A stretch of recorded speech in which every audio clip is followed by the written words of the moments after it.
All right. We are live. I had planned for a countdown. This is my first time here.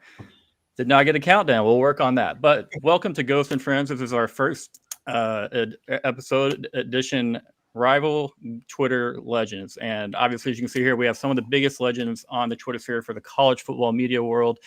First, we've got Robert Behrens. Welcome to the show, Rob. Thanks for doing it. My man, Travis Skoll. Thank you, Travis J, for coming on. And this man doesn't even need an introduction. We'll call him Meat because that's what he wants. But the one and only Kyle Umlang. Thanks for coming on. All right, guys. Got a lot to get to. Been looking forward to talking to you guys for a while. First and foremost, thank you all for the interactions that we've had during our short relationships over the last couple of years. You all are a big part of why we are doing this tonight and how we're doing this. I know it sounds silly, but you've all instilled a lot of self-confidence. And seeing you guys do your thing, man, rock out. It's really cool. Really appreciate you guys. Well, let's get going. So we're going to start with Rob. Rob, I know you do a lot over there for Good Bull Hunting. Tell me a little bit about what you do, how that came to be, and how you just started to become such a god on Twitter. Well, for me, I mean, obviously, just like, probably everyone on here, I grew up an A&M fan, went to A&M, graduated in 2005. And for a long time, that obsession kind of manifested itself just via message boards, primarily on TextAgs. But as social media kind of became a thing, as, and especially just the whole idea of content creation, I think became a reality. Here about a decade ago, I got on Twitter. I got on Twitter in 2013, and about that same time, started writing for Good Bull Hunting. Started off just with just stupid photoshops, like really almost strictly all just comedy stuff. And through a combination of, I think, me growing my skill set a little bit, and also just some attrition from other folks, I kept getting more and more responsibility over at Good Bull Hunting, to the point that now I'm the managing editor and kind of, more or less run things over there. But yeah, I mean, but probably. Oh, go ahead. I was going to say, I'll confess, I've looked up some of your work over the last couple of years, and not just from these past few years, but further back into time, and just to see what you've done, man. And obviously, they like what you've got going on over there, and I think you're killing it, man. Keep it going. Thanks. But go back to what you were saying. No, I was going to say more. Probably what more people, at least watching this, know me for is just my presence on Twitter. And I would say it's it really is very college football centric, obviously Texas A&M centric, but kind of like Kyle, a lot of what I do is I'm riling up opposing fan bases as much as I am catering to my own. That said, I try to always do it in a good natured way. I try to I don't want to be an a-hole. I don't want to be talking down to people. I don't want to be name calling. It's the bottom line is that all of us are doing this because we do it for fun. And so my main goal is always if I'm not having fun, if other people aren't having fun engaging with me, then what's the point? The next time you roast me, I'm just going to respond. I'm not having fun anymore, Rob. That's what I was going to give you credit for, man. You do both of you guys, Kyle too. I mean, y'all do such a great job of, being lighthearted with it. You're not in there throwing a lot of jabs and insults. There's nothing derogatory. Most of what you guys are doing is factual, and sometimes it really does burn. But yeah, credit to you, Rob. Obviously, big fan of everything you're doing. Let's hop down to Travis, my man. I know you're affiliated with Sooner Media in multiple ways down there. Obviously, got a lot going on. Talk to me a little bit about how you came into those roles, kind of what inspired you to get here, bub. I think you're muted, brother. I get asked the question by people that are like, hey, I want to get into radio. What should I do? I'm like, don't do what I did. It was a very weird and kind of the shortest story for those that don't know it. So I used to own restaurants. I used to own 3 restaurants. In one of those, I used to smoke Wagyu tomahawks at my fine dining spot. Well, I started catering for OU recruiting events. And then when Lincoln left, he had my smokers. So it became a big thing that I needed to get my smokers back from a guy who doesn't even know how to use smokers. And then basically the OU rumors and news started popping off. And I think my followers went from 4,000 to 17,000 a week. So because everybody was, OU got dumped for the first time ever. And luckily it looks like we're winning that divorce. But A you little know, bit. it was just weird. It was caught lightning in a bottle with Twitter Spaces being brand new, and nobody really knowing how to use them really well, to where we were the largest space on Twitter, I think 4 nights in a row, globally. So it was cool, and with that, I started working with OU Insider, doing the pregame videos with them, having an article with them every week, and then obviously I'm a host on KREF, the home of Sooner fans. I'm on Fridays 3 to 6 during the summer, and then during the season I'm Wednesdays 3 to 6, and I do the post game shows live on KREF. So it's been a whirlwind, no doubt, but it's been a lot of fun. Now I do a couple other things. One thing that I'll be announcing here probably next week that I've been working on for a couple years. But happy to be here with you guys. Well, appreciate it, man. Obviously, you're staying pretty busy up there with everything you got going on. I've got to familiarize myself a little more with some of your work in the past. Our relationship's just growing, but man, I'm grateful for it, and I appreciate you being over here. Real quick, guys, everyone on YouTube is saying they cannot see us and that this is not live. It shows live on our stream. It has almost 6.5 minutes. That's fun. So Rob just stood up and took his shirt off. I'm not sure why. So do y'all have any recommendations? I'm using the Restream service, obviously. I don't know. It says that we're live. It says on here that we are streaming live on YouTube, but everyone is saying that they cannot see or hear me. I'm unfortunately a YouTube idiot, so I'm an idiot beyond altogether, useless so I on was this. hoping. Yeah, I'm good at making like slideshows of pictures and put it on. Right? Yeah. Yeah, we use StreamYard. Let's see what. I'm gonna go to the page and see. Apparently, it just says still waiting. It says seeing you live now. Kayla said she's seeing us live now. So we are live. Hopefully, they can go back and watch that last 7 minutes and catch up on everything. But we're good. According to Kayla, we are. All right. Kayla would know. She's in the house. All right. So, going to Kyle, my man Kyle. I've never asked you this. I've never bothered you with this question, but I am curious. What inspired the Aggie Facts books? I know you have family members. I believe your parents are Aggies. Yeah. But talk to me about how all that came to be. Well, it's really thanks to Aggies. When I was in grad school doing like a Tableau project, and someone in my group was like, "Hey, you should post your stuff on Twitter because people will give you like pointers and help you out if you have trouble, and it's really good feedback for your visualizations, make them better." I was like, okay, and so I did it. Of course, no one really cared, because I was just using free data sets, so it was like the AIDS per capita per country. I'm like, who wants to see that in a graph?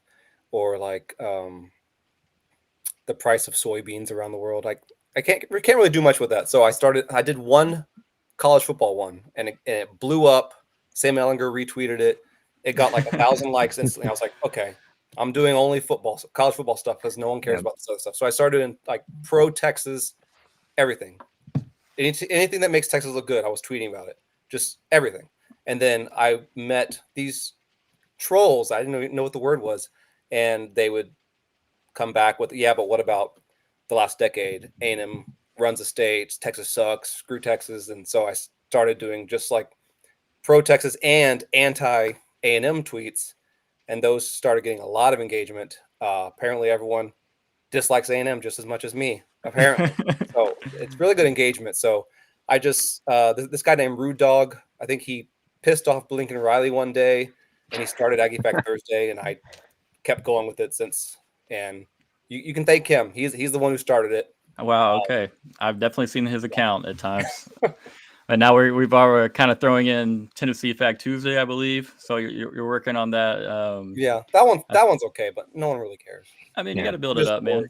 You just got to give Vol Nation. They have a large Twitter presence, and I'm sure that you'll hear from all of them eventually. But yeah, man, big fan. Once again, appreciate you sending me the book back in the day. That was like our first interaction. You're like, hey, man, let me throw you a book. Big thank you to that. But yeah, I'm going to move on here. And so going to Mr. Behrens. Obviously, today makes We're 1 day away from preseason summer camp. We're a month out from, kickoff. It's that time of the year. It's really exciting. A lot of times this time of the year is a little bit down in the sports world. We just have the MLB, but we've kind of been bailed out, with the Euro tournament, and then we have Olympics and everything. So, not feeling that just like dread and, like August is just going to go so slow and drag by. But so it's right there, man. We can feel it coming. But before we get to talking about opening week and everything, I need to know, Robert, the moment that you knew I guess, I don't know, I'm sure how you found out the news about Texas and Oklahoma moving to the SEC, but what was your gut instinct, your initial reaction to that news when the move was announced? I mean, I think just like most Aggies, my gut reaction was I didn't want it to happen because I think A&M very much did enjoy kind of the identity of being like we're like the SEC school in Texas. I think A&M did enjoy a recruiting advantage because of that. So, if we had our druthers, we probably would have said no. We'd like them to stay over there. No, absolutely. But the more I thought about it, I kind of came to two conclusions. One was, if Texas and Oklahoma are dead set on like we're leaving the Big 12, we're going to join one of the big boys, I'd much rather them be in the SEC than them be in the Big 10. Because if you got Texas and OU in the Big 10, they're kind of enjoying a lot of the same benefits of being in the SEC, but then you don't get that direct head-to-head. So it's kind of worst of both worlds. And for me, I mean, I was always a proponent of like I wanted to play Texas again every single year. Like whether it was in the SEC, if it was non-conference, whatever, I always wanted to bring the game back. So that's like far and away, that's the biggest benefit of like, it's like once we knew that it was going to happen, it was like, okay, well, the good news is now we're playing the game again. Now it's going to mean something. Because like the worst possible outcome would be for Texas to be in the SEC and we don't actually get to play them every season. Because if we're going to share a conference, I know y'all probably feel the same way. Like I darn sure want to have that chance to have bragging rights for 12 months every year. Yeah, I mean, you can't just sit there and like in Kyle's situation, Kyle's a Longhorn, his parents are Aggies, I married an Aggie. We all have the tie-in somewhere, and, so to not have that game annually, but be in the same conference would be, borderline criminal, man. You have to play that game. From the opposite side of, from our standpoint, when they make that move for the same reasons that you're kind of, I guess, a little dejected about the move, I'm excited. It's like, hey, we get to eliminate that SEC recruiting, extra bit that you can give all the recruits on the official visits. It's like we're the only SEC school in Texas. And I do believe that mattered. I do believe that the Aggies increased and improved their brand during the whole SEC transition and those first Sumlin years in the Manzel era. That was huge for A&M. I don't like to say that, but I can confess that. I think they definitely improved the brand tenfold. And there's still a lot of big recruits that look at A&M and tie them in with some of the other big schools across the country. And, so I will say that they've improved the brand. It is fun to be back on the field, though, for sure. That's a matchup that the state deserves, the country deserves. For this year only, I will say that I'm more excited about the Texas and A&M game than I am the Red River game. Sorry, Trav. It's a 1 year deal, man. It's a 1 year, thing. I know how old both you and Kyle are. I would be more excited about and any other game too, because in both y'all's lifetimes, as long as you guys aren't 90, then we lead head to head in our lifetimes in most metrics. But it was funny when you were mentioning the was looking forward that Texas could start recruiting better. I'm like, y'all have always recruited well. Like, you guys don't need any recruiting juice. Like, I say that, but they're kicking our tails on the recruiting for big D line recruits in the last decade. Like A&M's, we've won our own fair share of recruiting battles, but some of the big guys that they turned into first round draft picks. I'm not going to concede and say that they wouldn't have got them without the SEC patch on the uniforms, but I just think it helps. I definitely think it helps. But for you, Travis, I have a question for you. Jackson Arnold, sir. What would be your fan base's reaction if Jackson Arnold goes out in the first 3, 4, 5 weeks of the season? He struggles a little bit.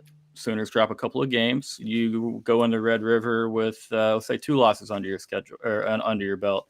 How do you think your fan base, I know how you would react, but what do you think the pulse of Sooner Nation would be if that were to be a case that may turned into be a reality?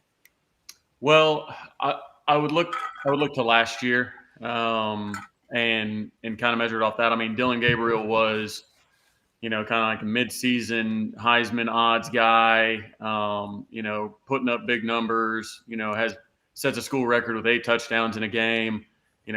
We've got a top 5 offense in the country, top 10 offense in the country. We're scoring like crazy, and they want Jeff Lebby fired because he runs too many jet sweeps, right?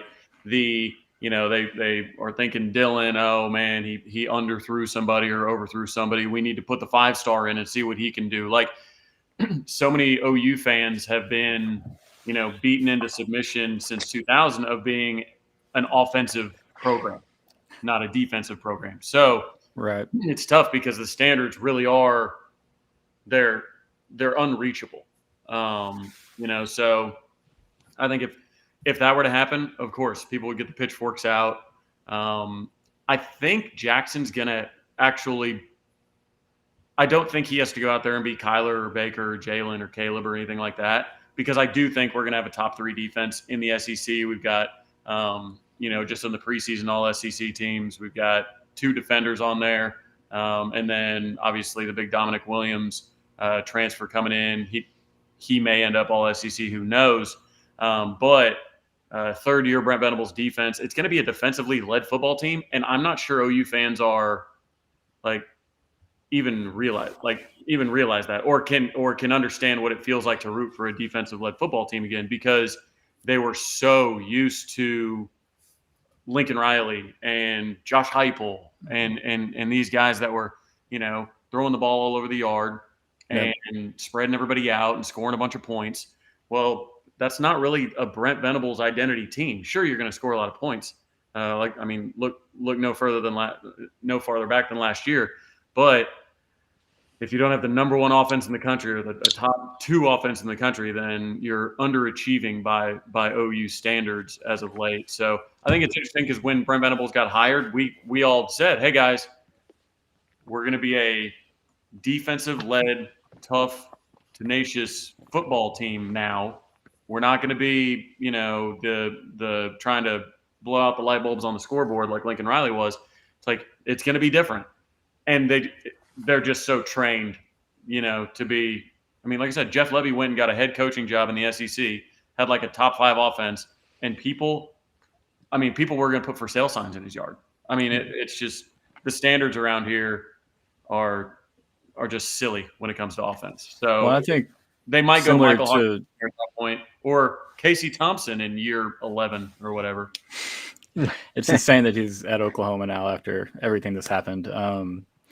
But I think similar to our situation over here, I think that Venables was hired because they knew that they were moving to the SEC. And, that's a guy that knows what it takes to win in the SEC. I know it was a Clemson, but he's recruiting in their backyard. He's playing against a ton of SEC teams come playoff time. If he wanted to win a title, he had to do it through the SEC. And, I think, obviously Texas hired Sark knowing that he would have a bit of a blueprint on how things were over there. And so, I think that you go look at y'all's best teams with Venables as the defensive coordinator, and they were not teams that had on offense that was super explosive, and it wasn't the big air raid. But so I agree that it's going to be more of his handprint on this team than in the few teams before this with your Sooners over there. Kyle, for you, man. Tell me something. Be honest with me. First year, SEC. What are your expectations for Texas and Sarkisian? Do you think it's going to be as easy as people think it is, or I've seen you talk a little bit about the November schedule being a little harder than most anticipate, which I agree with you there. I think it's possible to end up in the championship game. I would be ecstatic if that happened. Win or lose, I would just be ecstatic to be there because some teams haven't even got there. And they've been in the league over a decade. Who are you talking about, Kyle? Arkansas. I don't know. Right. Yeah. Hey, also, can we get some consistency here, because When we made the playoff 4 times, it was, oh, who cares? It's just an appearance. And then you guys make it once, and here we go. We finally arrived. We're actually back. And now the championship game, you're going back to an appearance is all that matters. Can we get some consistency in the fan base? Yes. Because the team that's accomplished more, I need to know what I can be happy about by your standard. Okay, this is first year in the SEC. You know this, Travis. Big 12 has been dubbed Lil 12 by SEC Twitter over the years, and I just am excited to be in here and kind of prove to everyone, with Oklahoma's help, that the SEC is not as big and bad as they say it was. And if the only way to do that is to make it to the championship game first year, I think that would be a statement piece for people against Texas and Oklahoma joining. Plus, just as we all know, like the benchmark for success is just one step above whatever your rival has done recently. Yes, that too.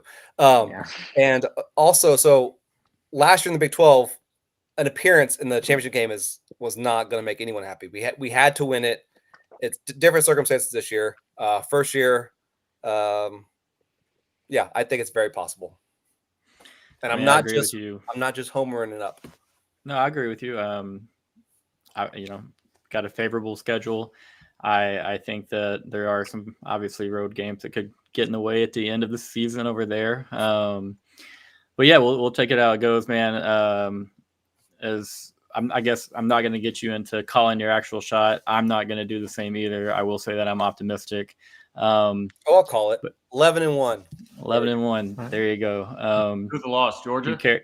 No, it'll be some random team like Kentucky or. We're not losing at home to Kentucky. Somewhere around there. We could, but we could. We hopefully won't. I like Kentucky. I like what they have. If I were a college football team that had a vacant head coaching opening, I perhaps might fill it with a coach from Kentucky. But I don't know. That's just me. Anyways, all right, we're gonna go on. He's got a good pedigree. Good pedigree that he does. It says we have 14 people viewing. I am getting more comments saying that we are live. I can see it on the app. So I'm going to open this up. It says we have 14. There we go. Okay, people are commenting. We're good. All right, going to have a little bit of trivia for you guys. Hope that's cool. Yeah. I have come up with one question from myself for each of you, and then I'm going to ask the people in the chat, in the comments, please drop me a trivia question for each of these gentlemen. I'll pick the best ones. We'll ask them. We'll see how they do. These guys are all very knowledgeable. So we're going to see if we can stump them, okay? So if you don't mind, in the comments, real quick, drop some trivia. I'm going to go ahead and ask mine. Do I have a volunteer? Who would like to go first here? I'll go. Rob Behrens. Okay. Yeah. The year is 1998. The Aggies win the Big 12 under R.C. Slocum. What was it? Michael Bishop in Kansas State kept them out of the national title game. The trivia question is, what's the score of that ball game headed to the fourth quarter? Oh, it's tough, man. Right, I could not tell you, so I'm going to guess. Let's say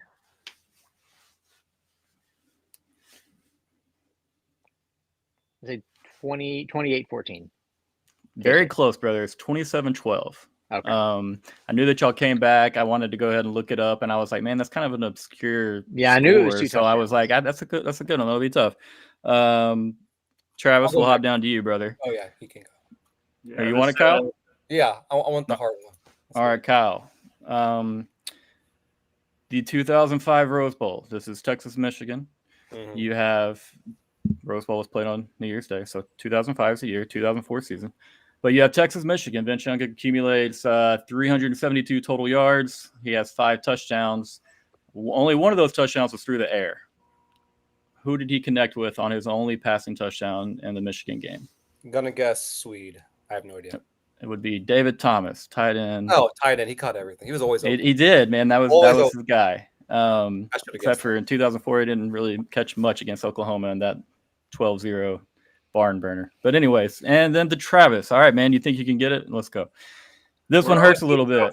So I have faith in you, brother. Maybe I've just made these way too difficult. I expected this to be layups for you, gentlemen. But let's go to 2001 Red River. A very painful day for those in Burnt Orange. 7-3 game. Nathan Vasher for Texas fields a punt inside his own 5. We're backed up. I think you know what I'm about to reference. The Superman play by Roy Williams, correct? Who does Roy Williams jump over for Texas to make his Superman play? Oh man. A lot of Sooners have it as their cover photo, so a lot of people. It's ingrained into my nightmares. But then the gentleman also that was jumped over ended up doing a lot of physical therapy with my youngest sister for a few years, and so I've kept having the name thrown at me and thrown at. But love you out there. Thank you. Yeah, Appreciate you. I mean, I can hear the call, I can see it, but I guess in my mind, I've always just been a guy that's focused on the winners, so I can just picture Floyd in the air, ball coming up and Teddy catching it and walking it in. I'm stumped. Stuff. Well, it's the man's name is Brett Robin, and that's a tough one because Brett played sparingly for Texas back in the day. I want to say he was as maybe low as a 4-string tailback for that game. So still don't know exactly what was going on there in the bigger You're saying it's game. his fault. Not saying it's fault at all. I'm just saying, let's put a bigger back in there that can potentially block a flying Roy Williams and keeping a historic college football. They don't make them that big. I'm gonna look at the comments real quick. Let's see what we got here. Blake May said, "What is the tallest structure? A, the Texas Capitol. B, the Texas Tower. C, Statue of Liberty." I'm going Liberty. I'm going to guess it's the state capitol because people are wanting, the Texas Tower. Just they're wanting the ego boost. I would think so, right? That would have to be the Texas Tower for that exact reason. I would assume Texas Tower, or else a Texas fan wouldn't be asking it. Right. Okay, fair enough. Travis, the one for you. What is the name of the dog buried under the north end of OU's football stadium? I believe that is Mex. Mex. We've got one right. All right. In the last decade, what player has rushed for the most touchdowns in the Red River? That would probably be right. I do not know. Kyle, do you know? I'm guessing Elliger. Last decade, most rushing touchdowns. I think he had like 7 in 2018. Travis, do you have any recollection of like 7 rushing touchdowns in that win? Yeah, I think I got it. Yeah. And it felt like a lot, but seems like I guess y'all won the rematch and the bigger prize that year, so I'll let you have that one. Yeah, that Kyler Calcaterra. Yeah, that was a fun day. Yeah, it's a really good catch. I'll be honest. I saw that and I was, it's a really good play. I'll be honest, part of me wanted to see y'all kind of hang in there with Bama for a little bit. I think it was at the Orange Bowl. And then, man, that first quarter they put on, y'all hung with them after that, man. It was, I know that doesn't make you feel any better, but, you played them pretty even after that. You just got in too big of a hole. Yeah, unfortunately, they count the first quarter in those games too. So that's part of it. Luke Riley had a special talent of giving up a whole lot of points in a very short amount of time in his time at Oklahoma. So yeah, again, we won the divorce. We're happy about it. Yeah, I know for a long time I definitely thought there'd never be a chance in the world that you would come out on the better side of that. To be honest, I really didn't. I thought he would make USC just a power immediately over there. Taking what the talent that he did with them, I assumed that he'd go over there and he'd win conference titles, and he's still looking for his first. And yeah, man. But anyways, okay, between the three of you guys, honest opinion here, pick me your SEC champion for 2024 and tell me who they beat. I'm asking you to go out on it. Kyle, you've already told me. I know what you're taking out. Or Texas beat Texas and or Georgia. Georgia and or Texas beat Texas and or Georgia. That's fair. Yeah. That's my prediction. The two faves. I get it. I'm going to go. I think Georgia beats Alabama. Just because I know, everyone's like wanting, kind of wish casting Bama to take a step back this year under Kalen DeBoer. But they've still got an incredible roster. Kalen DeBoer has proven he can win with a whole lot less than he has at Alabama right now. Absolutely. So I think you're going to see those two teams again in Atlanta. And they play in not early, but late September as well, right?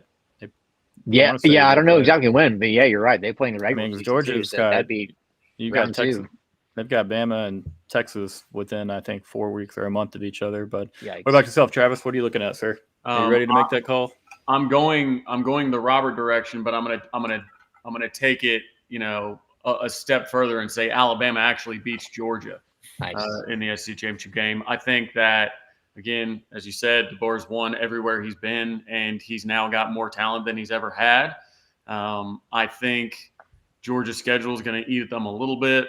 I think that Texas isn't good enough at quarterback or the interior of their defensive line to get there. So I think it's same old. Two new teams come in, and it's just Alabama, Georgia again, with Alabama. And then everybody asks the question, "Oh God, did they just go from Favre to Rodgers, or did they just go, whatever, right?" Like, So I think Alabama's not going anywhere. Yeah, because I'll say, as someone whose team has been in the SEC for a decade now, like that's kind of been like the mindset is like that. So many teams feel like that they were like jockeying for position of like, okay, who's going to be in position to take over once Saban's finally gone. Obviously, Kirby kind of was the one that came out on top with that at Georgia, but yeah, like it is like kind of the SEC fans' worst nightmare if Kalen DeBoer just doesn't miss a beat and Bama just keeps being a freaking machine. That's a terrifying thought, man. A machine, that's for sure. No, I feel like I like all the war with Auburn they have going on right now. I feel like every day there's a flip from Auburn to Bama and vice versa, and there's those two are going at it. But I personally think that Georgia will miss the SEC championship game. I'm gonna leave Georgia out of it. I'm gonna say it's Texas and Alabama. I'm not gonna make a call on that game yet. I'm a big fan of Milroe. I think that would be a good one, but I think that there's just so many distractions going on with Georgia. I know that they're going to be an elite offensive line, defensive line. They're going to run and maul people. They're going to play old school football and make it look easy, which sets up the play action game to pick up chunks. I just Travis talked a little about the schedule. There's some tough games in there, and Tennessee, Texas, Bama. I'm missing one other big one, but I think Ole Miss, right? Ole Miss, exactly right. Thank you. And that's somewhere in between the Texas and Tennessee games. But those are going to be four offenses that I think could still move the ball in those Georgia teams. And we'll see if they can. Obviously our concern. I agree with you, Travis. Interior on the defensive line. We're going to have to. That's October 19th will be a day we really have to step up and play well to hang with Georgia. But as of now, man, there's just so much going on with that program. Maybe it's kind of trendy to make the pick, but I'll go with Georgia missing it. Give me Texas and the Tide, kind of a round 3. I guess we'll have a rubber match. I would love it. But yeah, so Robert, not Travis. Connor Wegman. I'm a big fan. I like the kid's game. He's a gunslinger. He throws into traffic, but I think he does it with intention. He's not just throwing for up for grabs or free for all. God forbid here. I'm praying for a clean bill of health. If something were to go down again, how does the Aggies quarterback room shape up this year in comparison to others? I know there's some quiet confidence that I can see on the timeline about some of these other guys that are in the room with Connor. Yeah. So obviously you have Jalen Henderson, who was a Fresno State transfer who played last year after Max Johnson went down, and right. Definitely he was more of the kind of like the steady hand. He did have some mobility, but not like an elite arm, not like elite athleticism. But I think the guy that most A&M fans would be excited about in that scenario is Marcel Reed, who was true freshman last year. We all kind of saw him get thrown in the Texas Bowl, and dude threw for like 340 yards. Right. And, he needs to add some weight to his frame before he's really probably ready. But I mean, he's got a live arm. He's got some legit speed. So I think he'd be the guy that I can't say who the team would go with necessarily, but that's certainly who the fans I think would be the best option there, because I think he just has the most upside. And he's not quite as limited in his skill set. He might make more mistakes, but you kind of hope that you just take the good with the bad and take the guy that might actually be capable of winning these some of those big games.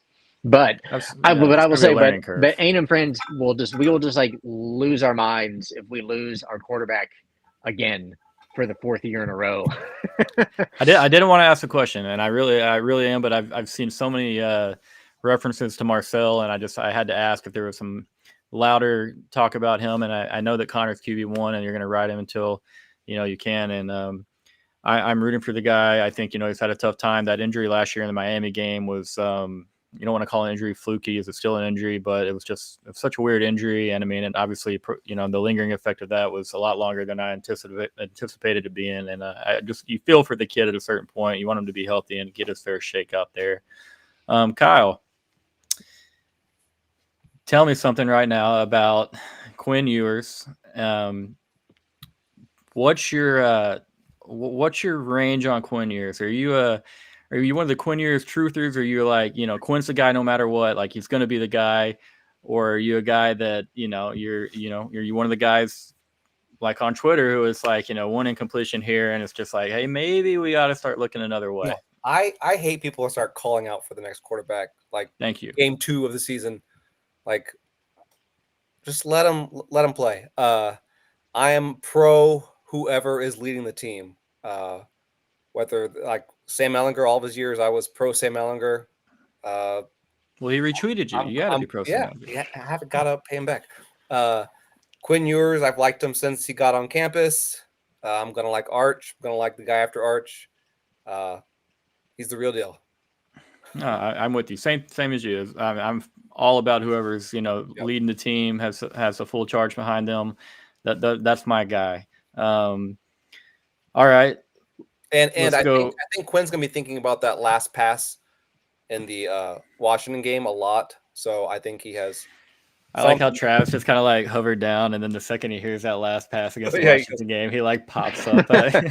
Just a big grin. That was great, man. If I turned that into a GIF, that was excellent. Yes, I was pro Tyrone Swoops every time he came in. I didn't want him to start, but when he came in, yes, because. Well, if you get to a certain point, the kid's out there and he's giving it everything he has, like you can't, you have to feel the way that it's not his fault if he's not talented enough. He's doing everything he can. Like it's on the coaches. Either of the three of you, whoever wants to go, make your case. Why does your particular school win an SEC title before the other two's particular school? I'm neutral here. I have no opinions. I'll go because, I mean,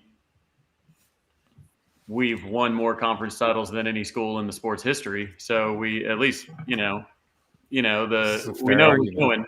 Not that, we can carry those trophies onto the field and they're going to help us, tackle the opposition by any means. But, you can kind of, if a team's done it a ton, it's not out of the realm that they'll continue to do it.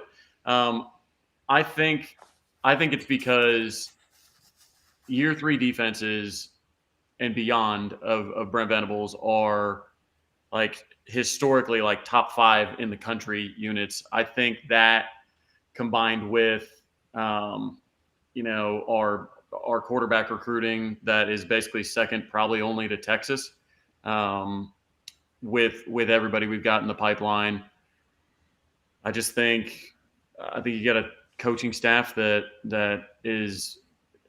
knows how to get it done, that has national championship rings, and they don't get caught up in some of the other issues, the brand issues, the culture issues, like you see at some of the other schools just in the conference. So, it would be, to sum it up, Brent Venables, defensive guru, combined with continued really top-end quarterback play. And then I think culture is just going to win out. I'm a big believer in leaning into stability, culture. That's why I like the promotion from within with Seth Luttrell, who won a national championship. His father won 2 national championships, all at OU. We've got so many former players on the staff. Just that consistency in a world of chaos. people are going to look, for something to hold on to that's stable, and there's nothing more stable pretty much in the sport. It's like Oklahoma, Alabama, and Ohio State are basically Ohio State and Oklahoma specifically haven't really had that much downtime in the last 100 years. Right. Kyle, is there a chance that OU wins a conference title before Texas? It's possible, but we are in a better seat to start. We just won last year, not losing too much talent that's not replaceable. We got a veteran type team. Like the last decade, I feel like every year there were a couple freshmen thrown about starters, and this year, Yep. Ryan Wingo might be the only freshman who starts if he makes the starting spot. So that would be nice to have just all upperclassmen on the team. We haven't had that in a long time. Just Sark's been going up every year with wins, so I think we're in a better spot to possibly win one early. If we don't do it in the next year or so, then I don't think we'll be the first to do it. I could agree with you there. I think that OU is a little bit closer to having a lot of things figured out than we care to admit. I think that defense next year, now that they are going to have a lot of experience and upperclassmen on it, that defense that they're going to have next year is going to be pretty formidable. So I definitely I side with you. I thought you would be the one to clap back at him a little bit more. I can't do it. You can't do it. We're both in the know little bit. That's why there's no Oklahoma book. Yeah, there is no Oklahoma book. They're respectable. Yeah, and I can't really say, you can't say much to that. I get it, man, and I think that the offense they run is a fun offense. That obviously it's tough to scheme against because they're going to tempo you to death. And if they've got good quarterback play, like Travis says, they've been recruiting great quarterback. Inevitably, that's going to turn into some decent quarterback play, and the system is set up for that. And I think they could be tough. So, but we're going to go to brother Rob. Rob, can your Aggies win an SEC championship before the Texas Longhorns or Oklahoma Sooners? Can we? Yeah. I'm not going to say it's likely. I think just give me your best case for how that happens. Yeah. Because, I mean, the biggest obstacle, but also the biggest reason why it might happen is A&M having a first-year head coach. Anytime you hit the reset button, you kind of say, okay, like we're not heaping giant expectations on this guy right away. Right. That said, if it does happen for A&M, it's just because Mike Elko is that dude. Because A&M is not a team that, like we didn't go 4-8 last year. We weren't recruiting outside the top 30. This is not like a job that you take over and you say, okay, like we need 3 years to overhaul this roster before we're going to be legitimately competitive. It was a roster that on paper was stacked with talent, but through scheme, culture, whatever else you want to call it, just constantly did not live up to their potential. And so if you can bring in a coaching staff that instills that culture, instills a scheme that actually is going to maximize all that talent, you could see it happen really quickly. Now, are there question marks? Of course. I think the offensive line is still a big weakness. I think A&M's going to rely on a fair number of transfer players that, that's always a big kind of question mark until you see those guys on the field is exactly how much they're going to be ready to play at this level. But like I said, this is not a team that needs a long, long time. And just in the transfer portal era period, I think the days of the 4-year rebuild are pretty much over. I think you can build your team how you want it almost immediately. And as a result, pretty quickly whether something is working or not. So, like I said, I'm not predicting A&M to go win the SEC this year, but I definitely think that we're going to know pretty quickly by this year, whether we're headed in the right direction or not. Do you expect Elko to make a pretty strong first impression with Notre Dame coming to town late August? Do you have any expectations for that game? What are you thinking? I mean, that's one of those where you try to temper your expectations because obviously it's the first game under a new staff, and so and Notre Dame's coming in a lot of people are putting them as a top 10 team. And so Right. there's no shame in losing that game. There's no shame in losing that game handily if that's how it plays out.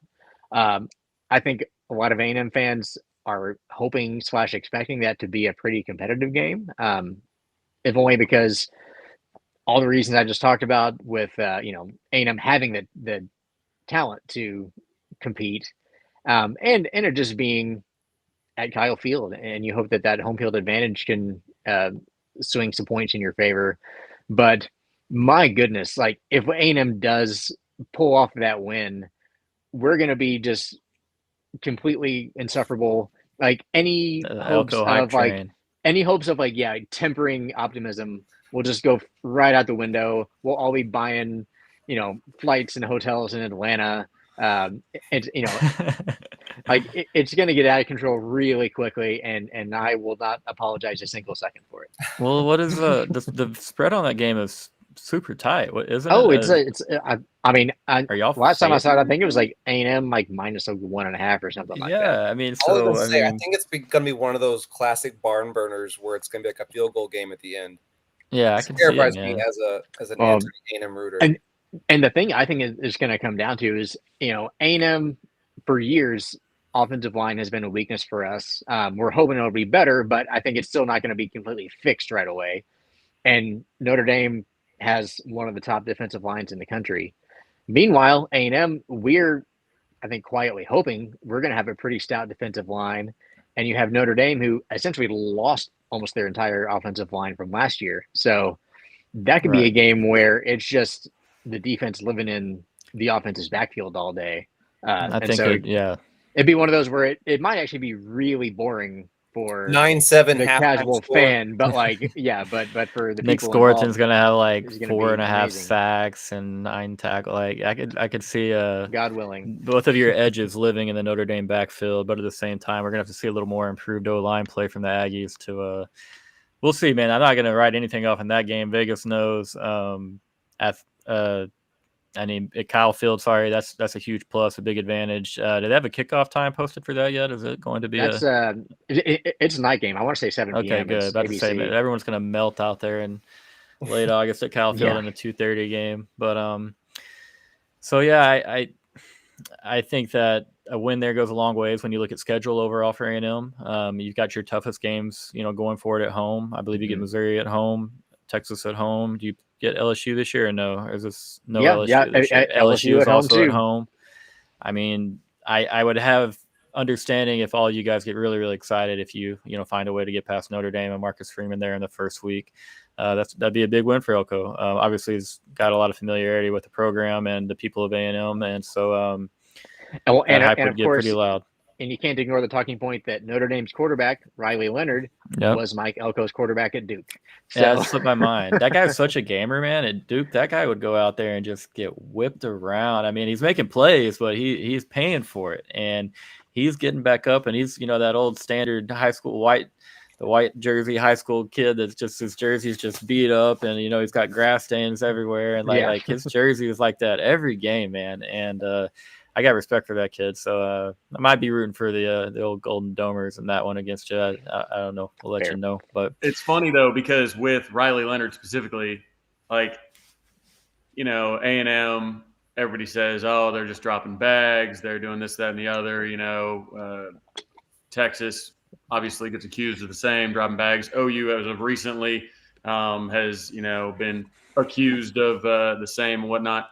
I think it's gone under the radar that the last 2 years, the Notre Dame Fighting Irish have gotten their transfer portal quarterback, and when he entered the portal, everybody knew he was already going to Notre Dame.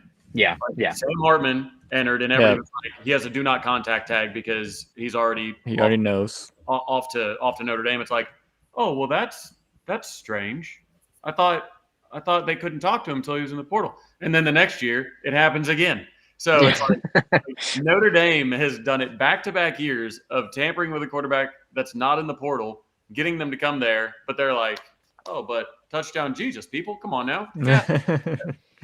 Pay attention to those SEC schools. Their problems down there. That's about to say the same thing. Make sure you're paying attention to those McDonald's bags and what they got going out in the old SEC land.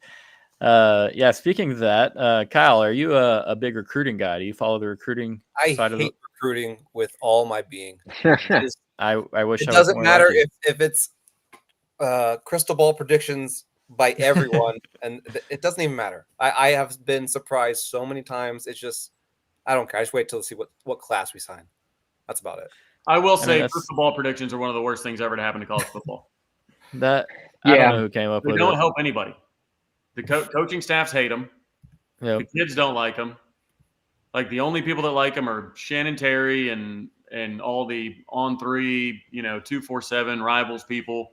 But it's Just like the track stats, I guess, or track their pick percentages. well, yeah, so they can say, "Hey, I was the first one to put a prediction in. I put a prediction in from a year ago." It's like, Man, that's what was so cool about, and I know I keep bringing it up, but the Dominic Williams recruitment. That's what was so much fun about it. Is there were no predictions. There was no news coming out. It was, and we didn't know when he was going to drop an edit. There was no announcement for a time. JP and I were live on our show when it hit, and like, imagine if every big recruitment was like that. Like, A, I would probably need a cardiologist, but like, B, like, it's just so much fun when you have no idea where a kid's going, and even more fun when you don't know when he's announcing. Yeah, and I feel like that's how it used to be. And now everybody, they've got their predictions in. We got to put in a crystal ball or a future cast or a Hat whatever. science. Yeah, whatever, right? It's like it ruins the kids' moments because everybody knows where they're going. It makes life more difficult on the coaches because they're like, hey, he's, maybe he's silented to us. And now all these predictions are rolling in. And now other schools are getting involved that weren't because they thought they were in good shape. Now they're not in good shape. They're finding out. So they're like, it causes more problems than it helps. So if I could change one thing about college football media, I would probably get rid of predictions.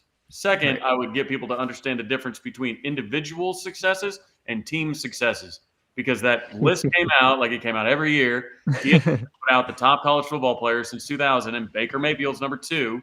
And like everybody's like, well, Cam Newton won a championship. It's like, guys, it's a team. That's a team accomplishment. But yeah, I digress. So go ahead. I'm about to say that one. I even might get a little sensitive over that list, and if you start talking Baker, Baker might be my least favorite Sooner. He kind of burned me. He might have chirped at him a little bit as he was getting off the bus. He might have said something back. I was like, all right, Baker's got fire. It makes me want to beat him more. I respect it. But I mean, I'll be honest. Any list that lists like 35 of the best college football players and doesn't include Johnny Manzel is that invalid in my opinion. Yeah. Not even an SEC title though for that guy. So I mean, same What thing we're did talking Travis about just France say? the other day. That's a team. That's a team accomplishment. Yeah. Well, that's fair. I didn't have any other digs because he was pretty dang good that year, and he would have potentially had an SEC title and more. I think if y'all play Florida a little later in the season. Like, I mean, I hate to be the one that make this point, but like, look at the decade of A&M performance both before Johnny Manziel was here and since he left, and tell me what kind of impact that guy made on the field. I know cocaine dealers in College Station have certainly felt the impact. Yeah. No, I agree with Rob. There's like the Johnny Manziel era of football, and in that era, that A&M was pretty good. I hated that era. I'm glad we're far away from that era now. But he made college football what it was those years. He was, and as much as like we tout going to the SEC as being this big thing that elevated A&M's brand, like just as much it was the fact that we went to the SEC and right away Manziel went to friggin' Heisman, and he's like the biggest celebrity in the sport.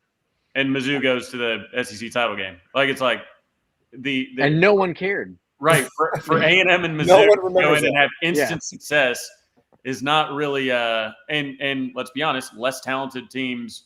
I mean, Mike Evans is Mike Evans. I get it. I mean, there was a lot of good guys on that. There was good guys, but as far as just like blue chip ratio of that, the A&M and Missouri teams compared to what OU and Texas are coming into the league right now, like it's funny that SEC people are like, no, you have no idea, man. If you come in it's going to be bad. I'm like, I don't know. We got evidence of 2 other Big 12 teams coming in and doing real well right away. Yeah.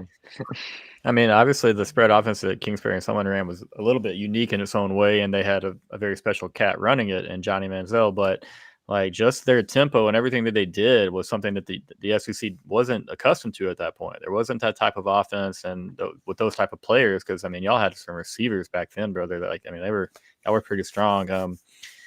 But you know, I'm not comparing Texas of 2024 to A&M of 2012. I can get in a lot of trouble doing that, and that could bite me big time down the road. But I'm not doing that at all.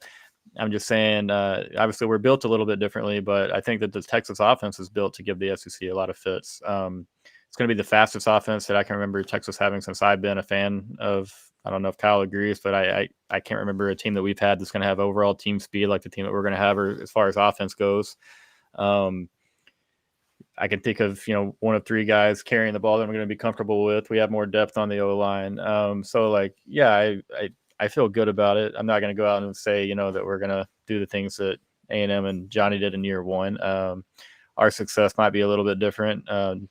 Quinn's not Johnny, but I do expect him to have a big year. And just knowing that y'all went in, and I had a guy in the comments the other day who was like, hey, I want to bet you something. I don't know, it's like $100 or I want to wager something with you that y'all don't have a better first inaugural season, than A&M did in the SEC. And I was like, well, we have the potential to play like 15 games now. I was like, so how do we do this? And he was just, well, let's go by losses. Well, I'm like, well, if we lose in the SEC or in the college football semifinals after like a 2-loss season, and that's our 3rd loss, like, wouldn't that be a better year than A&M had in 2012? So I just finally dropped it, man. I was like, I'm not worried about that. We've got games to play. I don't want to compare myself to A&M. So, y'all had a good year, and we'll let y'all have it, and we'll try to do our own thing. But I will say that when the move first came out, Trav, I was pretty worried for your Sooners. I've said on the timeline, and I think on your podcast, the longer that Brent Venables is at OU, the better I think he gets and does there. And this defense you're about to have is pretty dang good, man. So I'm going to need that O-line play to struggle a little bit. Y'all drop a few games, make that 2-loss September reality. Let us hand you your 3rd. And people are like, oh man, what do you expect out of you this year? If it just comes down to the offensive line, like if the entire season hinges on Bill Bedenbaugh being able to put an offensive line out there, I feel really good about things.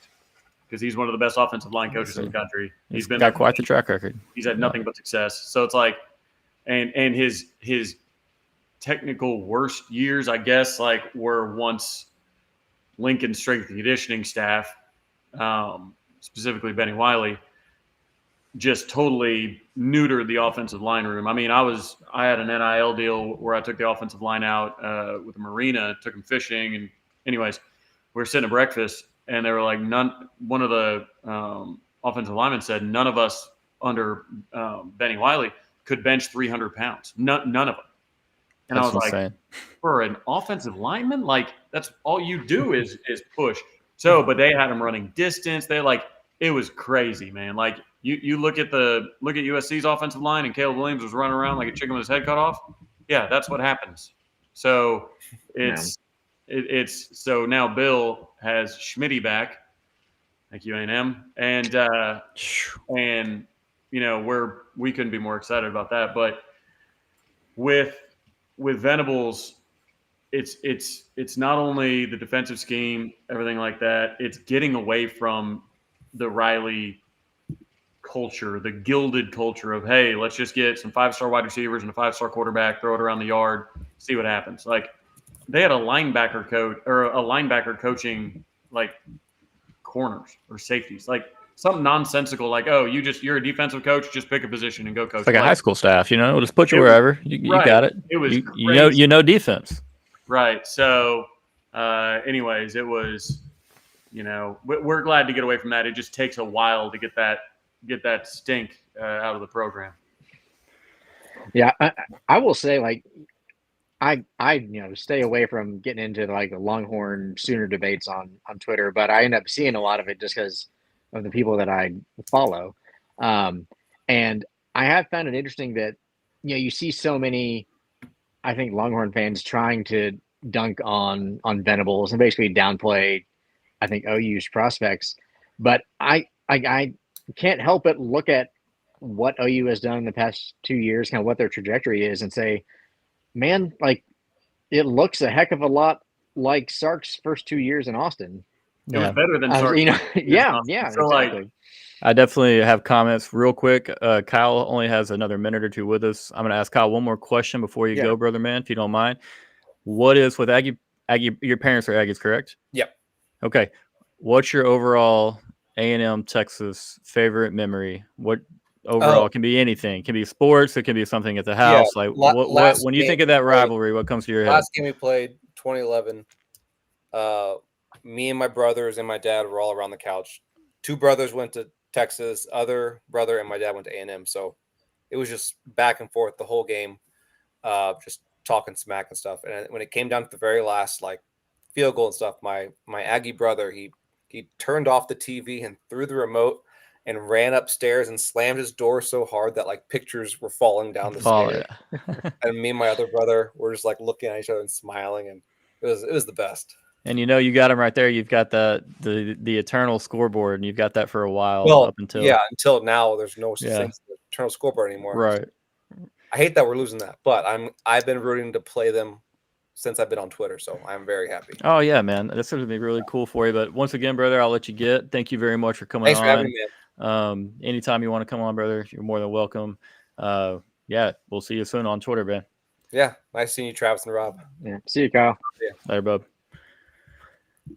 You guys still? Let's see. Yeah, I'm good. There you go. Yeah, everybody good? You still good? Okay. So the comment was Venables' first 2 years look very similar to Sark in Texas. And yeah, I mean, you're talking about 6-7 with a loss in I don't know what bowl. You play in the Cheez-It Bowl? What did you play in that first year with Florida State? Yeah, okay. So 6-7 year, and then turn around and followed up with a double-digit win season. But went over Texas, who made the playoffs. Texas potentially could have done that in Sark's second year. They lose a very tight game to Bama at home, a game that everybody thinks that their games that their team should have won. That is a game that I feel my team should have won more than a lot of others. But yeah, I can't argue with you there. There's a lot of similarities. It's not like Oklahoma is like really struggling on one side of the ball. They made big improvements on defense. They're still improved on offense. They've got a lot of good things going. And so I can concede that it's very similar. And the Red Rivers going forward, man, like Trav and I talked about on his show, there's not going to be a lot of there won't be any more 49-0s for a while. I don't think so. Yeah. But that was what was interesting. Like even speaking of that game specifically, like I talk about getting rid of the Lincoln way, right? Like we had no quarterbacks on the roster whenever Brent showed up, right? I mean, because Caleb was out to USC, Spencer was at South Carolina, and then like you had Nick Evers, who was a freshman in that class coming in, but all your quarterbacks had left. So like even like Tanner Schaefer and these guys, like they're all gone. So it was obviously no depth. Jerry Bohannon was actually supposed to come and be our Davis Bevel, and then he ends up, not coming through. And regardless, it's the Red Rivers are going to be great. I just think it's so funny when Texas fans talk about Venables because to Rob's point, like I don't get it. I'm like, Sark has been a head coach for 10 years. He just won double-digit games for the first time in his entire career. He took over a bad Washington team and turned it around. USC was an absolute disaster.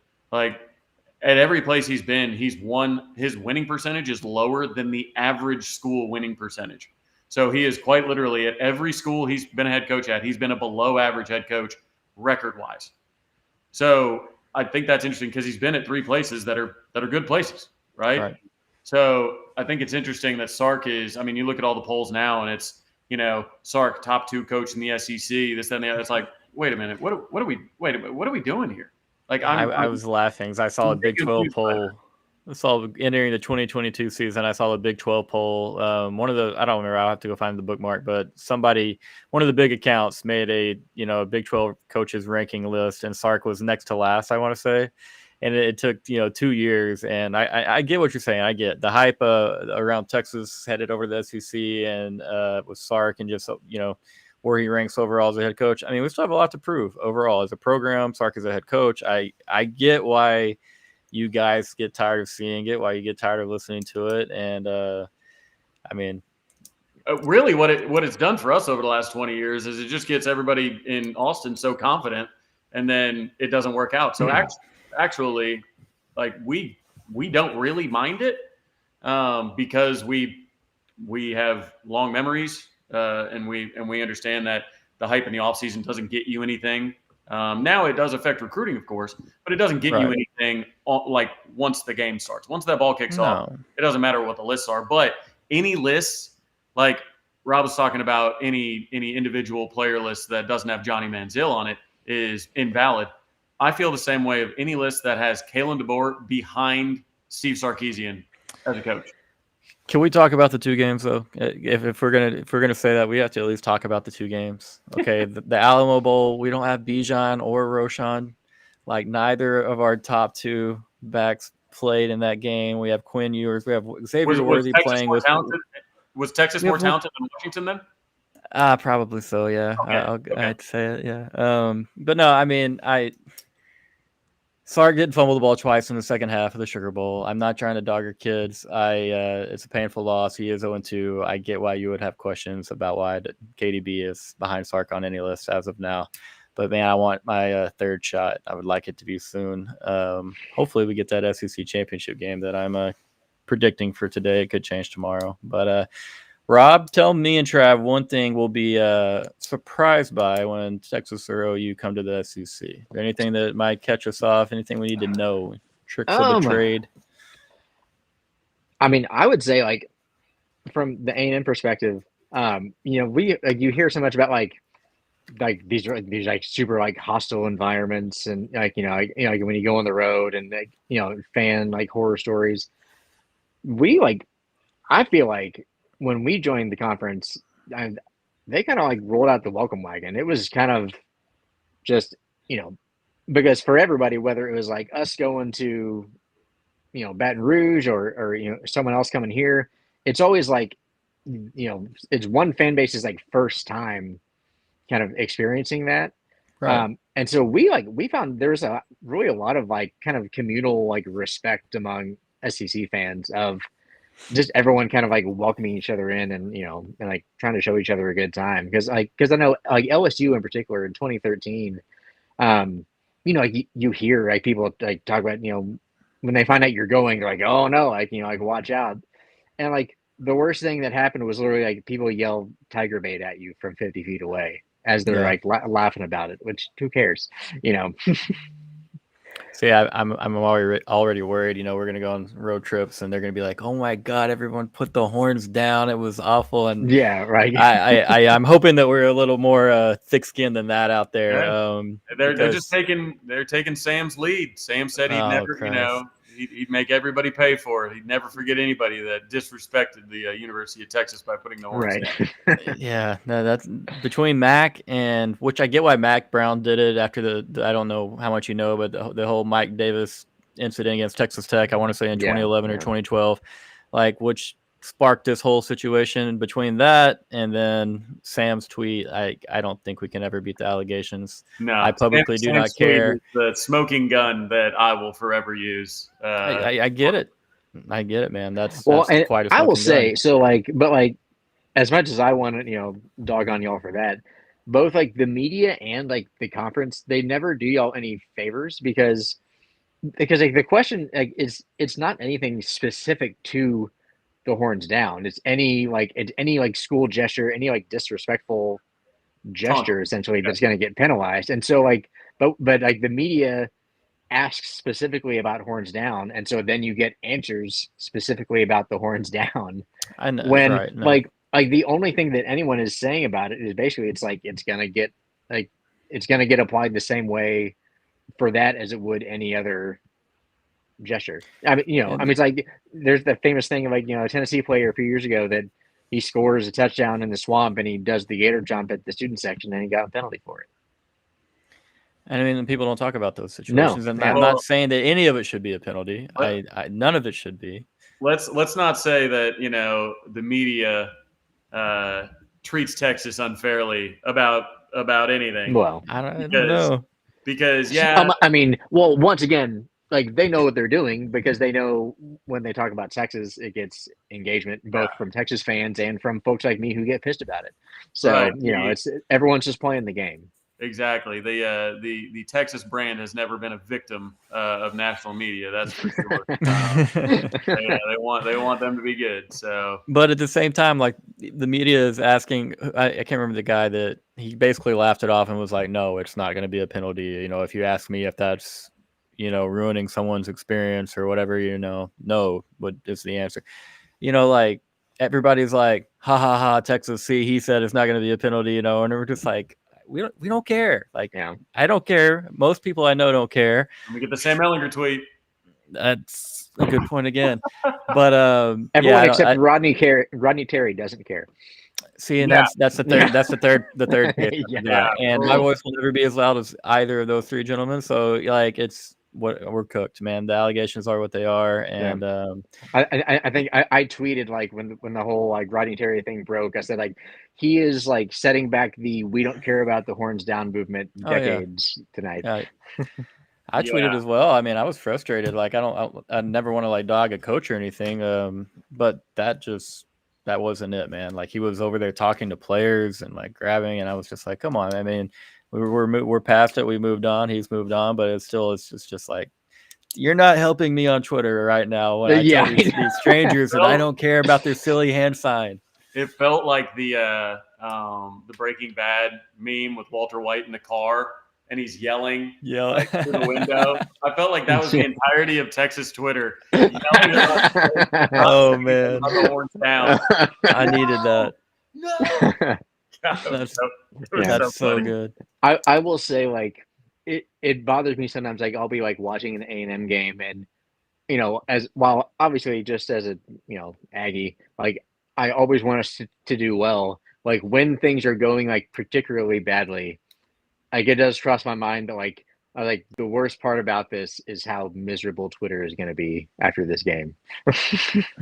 there will be some. I got to get on that thrown around. Go too.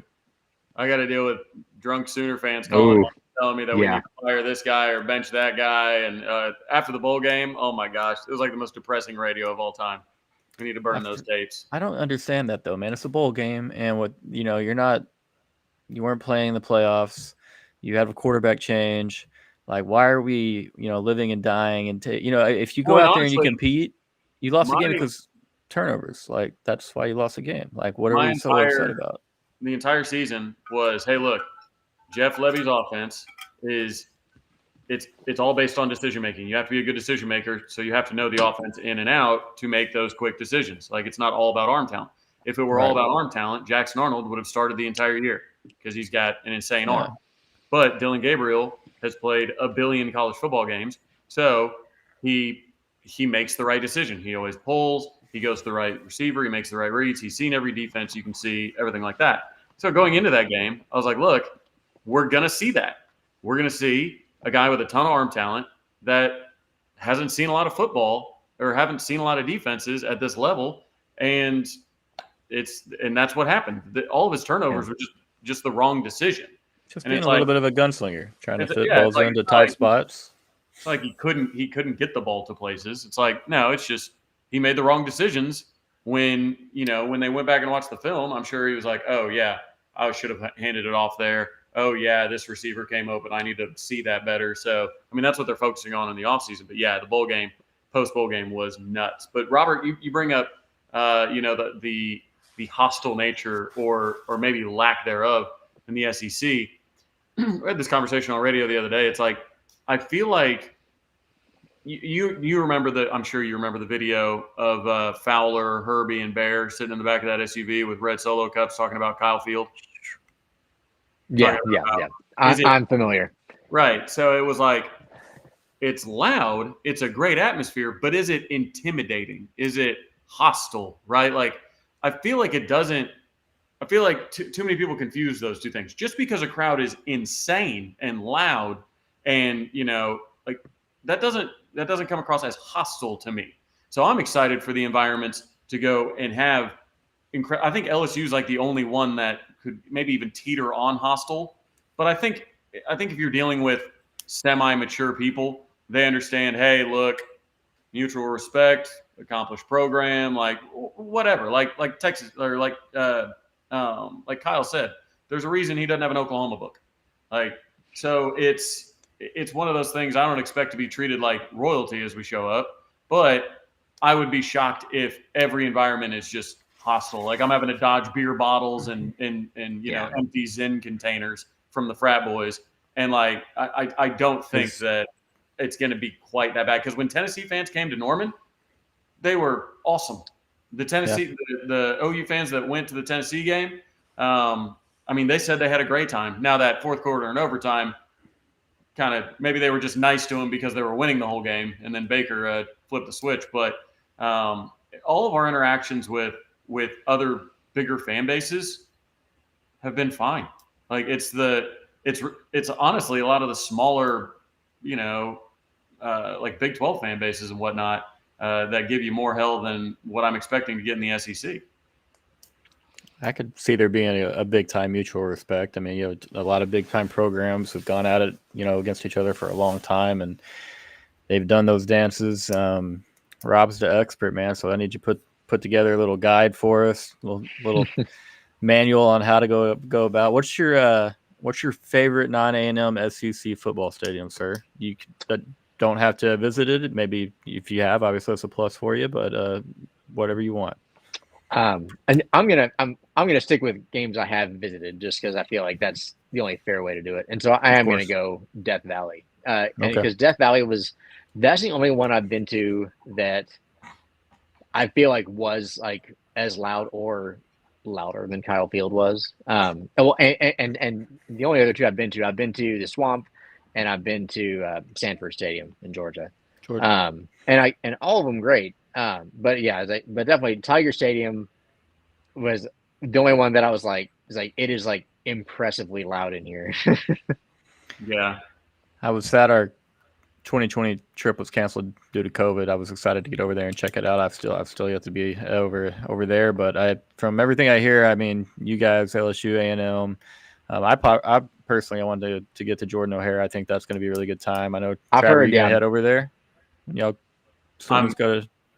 I'm reading the TCU comments. Yes, TCU fans. I was on the sideline for TCU, and I'm wearing a black Jordan polo. I'm wearing Yeezys and like some black golf shorts. Well, I'm like way off to the side. They don't know. I'm not wearing anything OU really. And they just start coming after me, you know, like just the students. I mean, the student section is right behind the opposing bench. Okay. So they're in the players. Like one of our players squirted water at one of the fans, like threw a water bottle. Like it was madness. But yeah, TCU fans, that was bad. That was a bad day. Dylan goes down, gets hurt. They're blowing us out. Like that was a bad day all around. But yeah, I went to each bye week the last 2 years after knowing we were going to the SEC. I've gone to an SEC game. So I went to Ole Miss at LSU 2 years ago, and then last year I went to Florida at South Carolina. And then I used to live in Fayetteville. My sister went to U of A. I've been to a ton of Hog games, so I've been to a few. I'm looking forward to going back to Tiger Stadium though. Really excited about that trip. Yeah, it is kind of interesting because you know, like the SEC, like definitely prides itself on those, you know, Saturday game atmospheres, and I feel like its reputation, you know, is really built up. But the SEC, like they've kind of like by the actual like way that the policies are structured, they really make it to where it is more friendly for visitors, and the fact that, you know, you have like a bigger visitor allotment than say in the Big 12. You have, you know, visitors have a guaranteed, I think, X number of guaranteed spots in the lower bowl, and that allows the other team's band to actually, you know, not be up in the 600 level. The SEC doesn't allow student sections to be between the 30s on the visiting team's bench, because basically they think they've probably learned the hard way that's generally not a good idea. Yeah, I can see that. Yeah, TCU stretches the entirety of the Yeah, bench. they do. Yeah. I mean, I think Baylor is the same way. It's nuts. Which I mean, Yeah. and I get it. Like, it's like that's going to be your most raucous fans, and so it's And their a great place speakers to put point them. in towards like from behind the students. So it's like all the music is it's just it's a Nice. nightmare. That damn Hypno Toad. It's over, Yeah. baby. It's over. Never again. It's over. We made it out.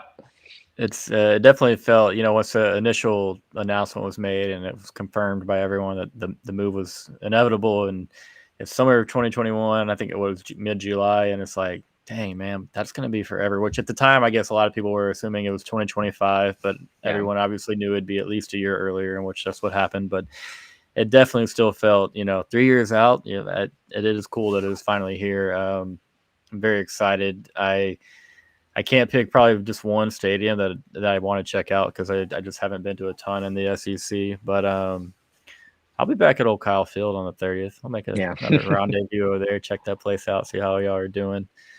But yeah, man, gentlemen, I really don't have anything else. I don't know if you guys have anything else you'd like to get off your chest or fire at each other or at me. But No, this was fun. I'd like to do it again. It was funny because now it's evened out, right? And it was, 2 Texas fans with an A&M fan and an OU fan. I was like, all right, like, are they going to gang up on us, Robert? Right. Or am I going to be with the Texas fans ganging up on you? Being the SEC team for the last however long, and a decade. And we're kind of a lot of people are linking OU and Texas fan bases together since we're coming in at the same time, like hand in hand, buddy. I wasn't sure how it all was going to go. So it feels good to have equal representation now. This feels right.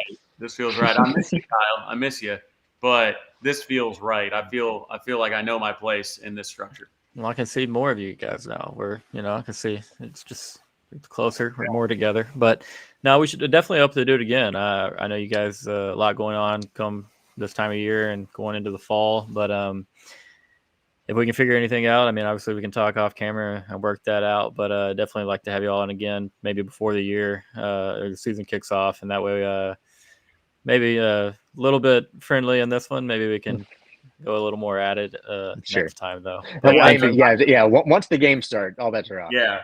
Yeah, there you go, man. Kind of cautiously like, all right, I don't want to, I don't want to get out over my skis and have we might suck. The first time I see Isaiah Bond go for 70 against Colorado State, I'm like, Texas to the title, Horns by 70 in October, 90 in November. But no, we'll get there one day. But right. Yeah, I would love to have you guys on again. Thank you very much. Everybody that viewed, I apologize. I will get all the YouTube issues worked out. I eventually went live, but I will figure out what that issue was. So thank you to everyone in the comments that participated.